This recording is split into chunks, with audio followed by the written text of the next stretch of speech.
So, Woodbury. The first half of the season, we established these two different worlds. The governor and Rick and the prison. We gotta take out the group that's living there. Now they have found out about each other. You know a way in? And all I can say is, it's on. This way.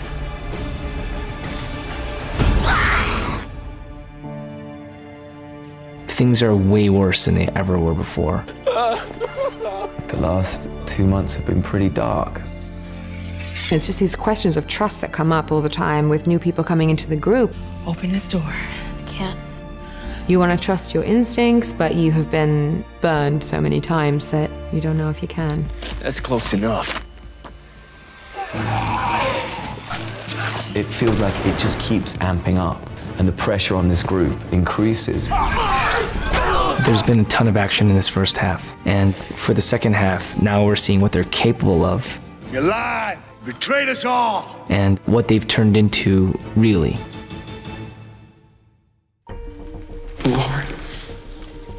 It's so thin, that thread between it all being over and this kind of efficient unit. I was fascinated to see his breaking point in this season. He's been in a pretty crazy place. Turn around. Turn around.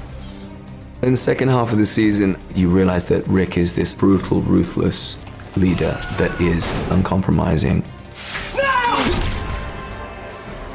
So when we meet the governor, there is a match. Take him to the Screamer Pits. We start to see the real birth of the governor that people will know, really. He literally doesn't care anymore. Look at me, baby. Because whilst he had something to live for, then he had a sense of purpose, a sense of humanity. As soon as he loses that, that goes. And that makes him a much more dangerous man. I'm afraid of terrorists who want what we have. The journey up to this point gives him a lot of opportunity for change in the next half. I failed you. And it's about whether there's redemption in him. Michonne is on a constant journey of transforming and figuring out how to navigate her abilities towards a better day, a better tomorrow. And I think the idea of reconnecting with people a little bit more willingly is really, I think, what you're gonna see. What have you done? Just because one man falls doesn't mean everybody else has to. She's gonna persevere. I want her to fight for the people and feel even more inspired and empowered to do the right thing. It's just a matter of time before they come looking. For Glenn, I see this continuing trajectory of asserting himself and growing up, but everyone's capable of kind of letting their emotions drive them over anything.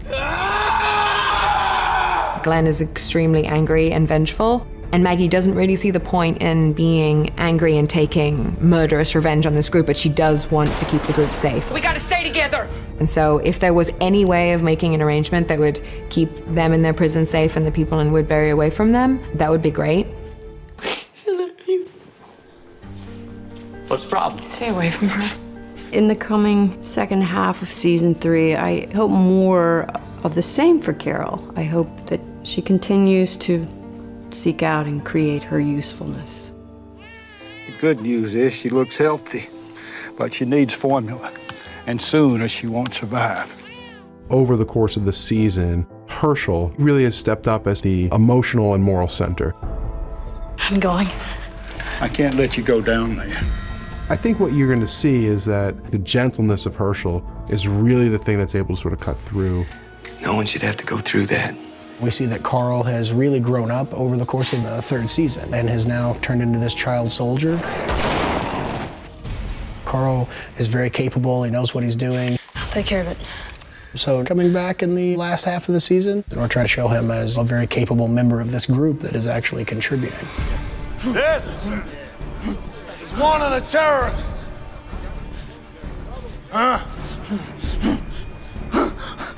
Merle's own brother. The first half of the season ends with an arena and a crowd of people yelling, to the death, and the brothers have met for the first time right then on the spot. You wanted your brother. Hey, you got him. Me and my brother have gone through a lot. It's us against the world again. That's the way it's always been. Will they, won't they make it? I think that's pretty much going to keep people waiting to see the first episode of the second half. Please don't think anything slows down. She came back to kill me. Easy now. There's a lot of conflict ahead that I think people are going to want to see. There's more and more and more and more. Keep watching, folks. It's going to be good. I'll go after him. The Walking Dead Season 3 continues with new episodes in February, only on AMC. For more exclusive video, go to amctv.com.